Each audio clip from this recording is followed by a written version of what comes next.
Everybody remembers DuckTales, Darkwing Duck, and Rescue Rangers. But before all that, there were the Gummy Bears. The year was 1985, and the cartoon landscape mostly consisted of repackaged older shows or shows designed to support a toy line. But today, we're going to be taking a look at the first episode of Adventures of the Gummy Bears. Premiering in the fall of 1985, this series was a delightful surprise from Disney that raised the bar on Saturday morning animation. Now, there were a few other gems in the 85 season. I'm looking at you, 13 Ghosts of Scooby-Doo. Gummy Bears, of course, led to the other classic Disney TV shows of the late 80s and early 90s, and a general rise in the quality overall for Saturday morning programming. So let's dig into Episode 1, A New Beginning, and see just how it holds up. Okay, not gonna lie, nostalgia aside, the opening still rocks. We start with Duke Igthorn playing with his toys. He's gotten himself a big old catapult, and he's yelling at his ogres to move it into position. 'Cause leadership! Elsewhere, we meet our page and squire, main character, and jackass. Kevin and Unwin. They're taking food to the woodcutters, which Unwin feels is beneath him because, jackass. The two of them get into a tussle, and Kevin is revealed to have a gummy bear medallion given to him by his grandfather. Unwin scoffs at Kevin, because what idiot would believe in gummy bears, am I right? Now, this entire exchange is being watched by a gummy bear because, of course it is. Kevin and Unwin arrive at the woodcutters' camp to deliver lunch to Sir Tuxford, who is lounging in a hammock wearing a full set of plate armor. I would think this would be exceedingly uncomfortable, but hey, that's just me. I don't even like to wear jeans anymore. Kevin asks if Sir Tuxford should be on the lookout for ogres. Unwin says there are no ogres within 10 miles of here. So naturally there's one right behind him. At this rate, Unwin needs to be gagged before he can say, at least it's not raining, or it can't get any worse. So the ogres attack and everyone runs except Kevin, who gets in the only good hit when he brains an ogre with a giant ham in a scene that was spoiled in the opening credits. Kevin runs on foot being chased by the ogres, and what follows is a montage of gummy bears setting off traps to stop the ogres. Then Kevin falls down an embankment and is knocked out. We now get to meet the other humans. There's Princess Calla, who has a wild streak, and her father, King Upper Body Workout. King Gregor.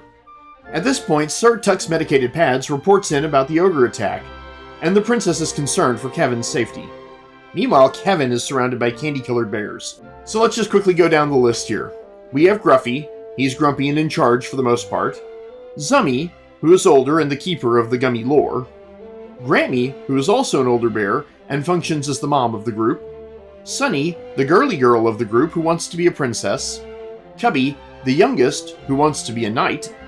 And lastly, Tummy, who's a little bit lazy and overweight and voiced by Garfield. Now that being said, I want to take a moment out from the summary here to appreciate Tummy's voice actor, the late Lorenzo Music. Between this, 19 years as Garfield, and Peter Venkman on the early seasons of The Real Ghostbusters, this man's voice was the voice of my childhood. He passed away sadly in 2001 from cancer, but he will always be the voice I hear in my head when I'm reading Garfield. Anywho, back to the summary. Gruffy wants to leave the human alone, but the others notice the medallion. Zummy touches it and it glows, meaning it's legit, and not one of those cheap knockoffs. The bears pass the medallion around, yanking on head injury Kevin's neck, which wakes him up and causes the bears to scamper. Scamper's a fun word and no one uses it enough. Anyway, Kevin chases Cubby, who pops a bottle of gummy berry juice, allowing him to bounce like a rubber ball. Bouncing up into a tree for safety, Cubby then tells Kevin to look out as an ogre crashes through the underbrush chasing the other bears.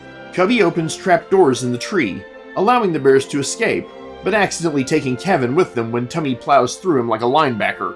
Upon arriving in the Gummy's secret lair, Kevin hides, managing to contain his enthusiasm for all of 20 seconds, before popping up and totally freaking the gummy bears out. They tie Kevin up. This kid's having a really weird day. Oh well, moving on. Cut to Duke Igthorn, who's having his diminutive ogre, Toadwort, or Toady for short. Man, the names in this are actually pretty on the nose. He's having Toady make his cape for him for when he declares himself king! They then test the catapult and it fails. Ogres don't just make great engineers apparently. Back in Gummy Glen, it's interrogation time. But Kevin asks for something to drink, and before they can stop him, Tummy gives Kevin gummy berry juice. Rather than bounce, it gives humans super strength for a short period. He breaks out of his bonds, but the bears decide the human's okay, and they have introductions all around, which we already went over. So moving on. They have Kevin swear on their big locked book of secrets that he won't tell anyone about them. They take Kevin to Gummy Glen's version of Space Mountain, the quick tunnels, which can take them anywhere in the forest. They have seatbelts, so kudos there, but there are clearly no height restrictions for this ride. And I'm not kidding, Kevin is nearly decapitated by rocks. This was not designed for humans. Hell, it was barely designed for the taller Gummy Bears. This thing cannot be up to code. The quick tunnel briefly spits them through a trapdoor to the surface, conveniently near Igthorn's catapult, which Kevin then wants to investigate. They arrive to see the successful test of the catapult and hear Igthorn's plan. After which they return to Gummy Glen, where Kevin tries to convince the Gummies to help stop Igthorn. And the Gummies are all like, okay, counterpoint. We have no magic, no weapons, are pretty much useless, it's getting late, we already put the car in the garage, and we're already in our pajamas. Kevin gives them a dressing down for being selfish, silly old bears who don't live up to the legend of the Great Gummies. He throws down his medallion and storms out. Not exactly Nick Fury's speech to the Avengers, but not bad.